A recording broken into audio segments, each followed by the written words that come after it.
चुनाव आयोग धृतराष्ट्र तो हो ही गए हैं, सैकड़ों हो चुके हैं वो। ना वो सुप्रीम कोर्ट की सलाह मान रहे हैं, ना वो संविधान को मान रहे हैं। सुप्रीम कोर्ट ने उन्हें सलाह दी, साफ शब्दों में कहा कि तुम किसी भी कीमत पर आप ये तय नहीं कर सकते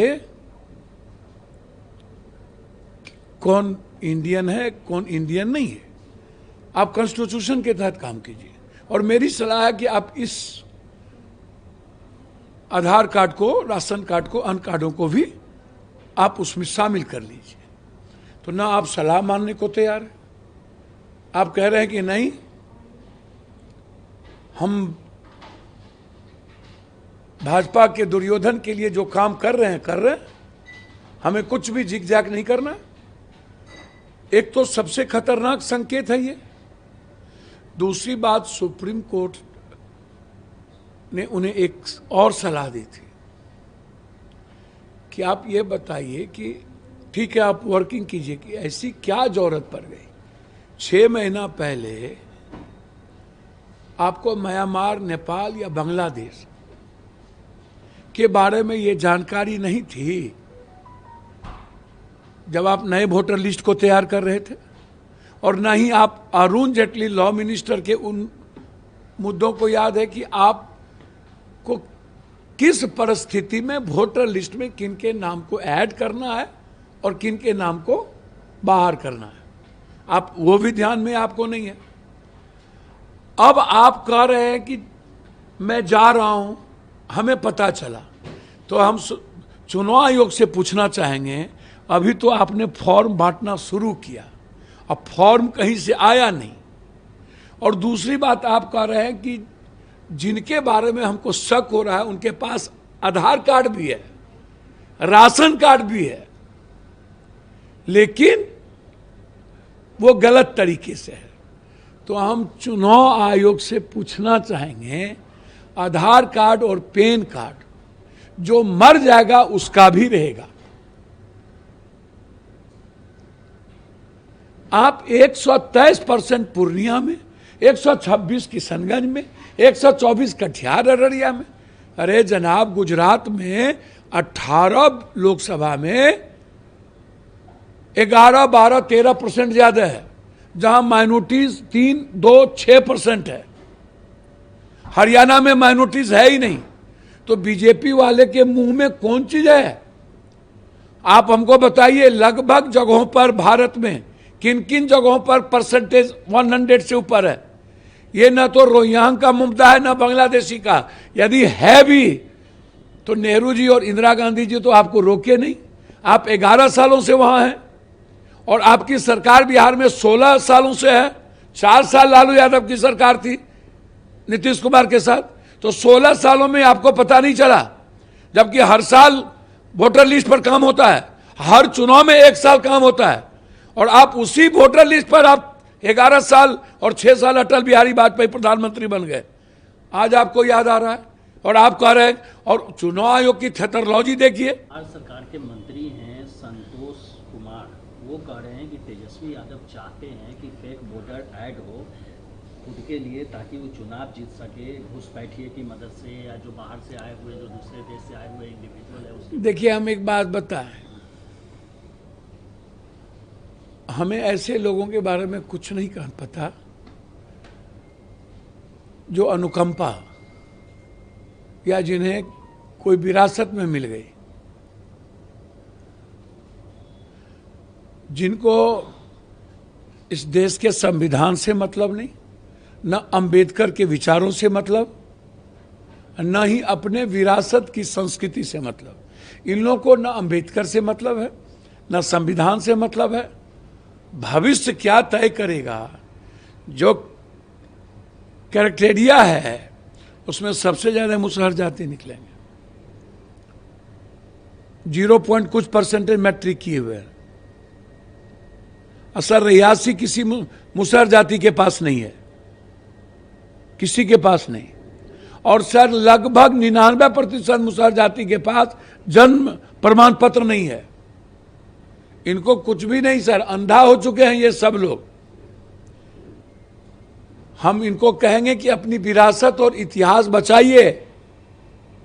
मंत्री महत्वपूर्ण नहीं है, हमारी विरासत, हमारी जो सामाजिक व्यवस्था है उसके लिए हमें मरने की जरूरत है।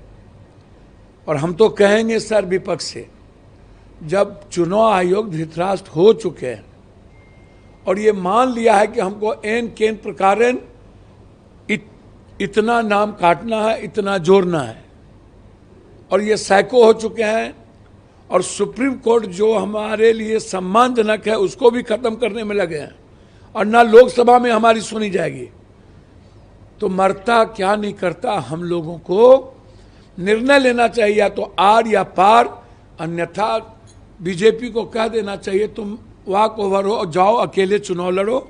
हम लोगों को जब डेमोक्रेसी बचेगी नहीं, संविधान पर कोई बात होगी नहीं, और लोकतांत्रिक व्यवस्था को ही खत्म करने में लगेंगे, तो ऐसी चुनाव की क्या जरूरत, और ऐसे चुनाव में भागीदारी लेकर के क्या जरूरत। अंतिम निर्णय हमारा आग्रह होगा विपक्ष से कि हम लोगों को किसी कीमत पर पूरी दुनिया को यह बताने की जरूरत है कि भारत बिल्कुल अलगतांत्रिक व्यवस्था से चल रहा है, और यहाँ पर अब चुनावी प्रक्रिया का कोई औचित्य नहीं बचा, और हम लोग अपने को बिल्कुल अलग कर लें। जेडीयू ने कहा है कि हम अगले 5 साल सरकारी नौकरी देंगे, रोजगार देंगे। इसको लेकर प्रशांत किशोर कह रहे हैं कि भैया 20 साल तो आपने बिहार को बर्बाद कर ही दिया, 5 साल और मांग रहे हैं बर्बाद करने के लिए। देखिए कौन क्या बोल रहा है छोड़ दीजिए, नहीं समझे। कोई ईर घाट, कोई वीर घाट, और कोई अलाउद्दीन के चिराग नहीं है, नहीं समझे। हमारे नेताजी जो बोल रहे हैं वो वहीं पर कैबिनेट मिनिस्टर बने थे, कुर्ता पैजामा वहीं पहन लिए थे, और उन्होंने ही नीतीश जी को पिता का दर्जा दिया था। और प्रशांत जी के भी कुछ ज्ञान मिले हुए हैं जदयू में। प्रशांत जी भी तो जो कुछ सलाह दिए होंगे तो सलाह उनको याद होगा। तो झूठ बोलने की सलाह तो प्रशांत जी बहुत देते ही रहे हैं, तो वही झूठ की ठेकेदारी जदयू कि दलित मरेगा तो हम नौकरी देंगे, और 2 लाख रुपया वो मिला नहीं। जदयू ने झूठ की ठेकेदारी की थी कि 2 लाख रुपया हम बीए किए हुए को देंगे रोजगार के लिए, जो ब्याज सूद नहीं लगेगा। तो भैया हमें जदयू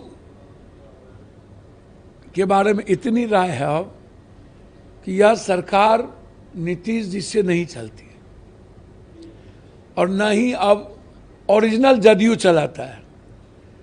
ये वो जदयू अब है वहां जिनका पूरा करता धरता बीजेपी है। तो इसीलिए 1 करोड़ चुनाव के वक्त जब ये विशेष राज नहीं ले पाए, 2 करोड़ बाल भेज के और दस्तखत करवा के, और गिरगिरा के एक यूनिवर्सिटी पटना का नहीं ले पाए, विशेष पैकेज नहीं ले पाए, 20 साल में हमारा पर कैपिटा इनकम घटता चला गया, लगभग 2 करोड़ से ऊपर पलायन की स्थिति में है, लगभग फैक्ट्रियां बंद हो गई, बाढ़ से हम निजात नहीं दिला पाए, एक नदी से गाद नहीं निकाल पाए, और तो इतना और छोड़ दीजिए नीतीश कुमार जी का ड्रीम प्रोजेक्ट वो बर्बाद हो गया सब। तो इसीलिए चुनाव के वक्त इन लोगों को याद आता है झूठ के नींव पर और पैसे के मार्केटिंग पर नए वोटरों को लुभा करके वोट लेने की प्रक्रिया। जैसे नीतीश कुमार जी का हमेशा 50% महिलाओं पर फोकस रहता है कि हर बार एक नया झूठ बोलो और महिलाओं को अपनी ओर अंकित करो। इस बार भी फिर एक नया सुगाफा छोड़ दिया 1 करोड़ का। ये बिल्कुल चुनावी स्टंट है, चुनावी मुद्दा है, और चुनाव के समय ही इन लोगों के झूठ के जीन का पिटारा खुलता है और यह वोट तक सीमित है। फिर वोट के बाद 5 साल किसी को मुद्दे याद नहीं रहते।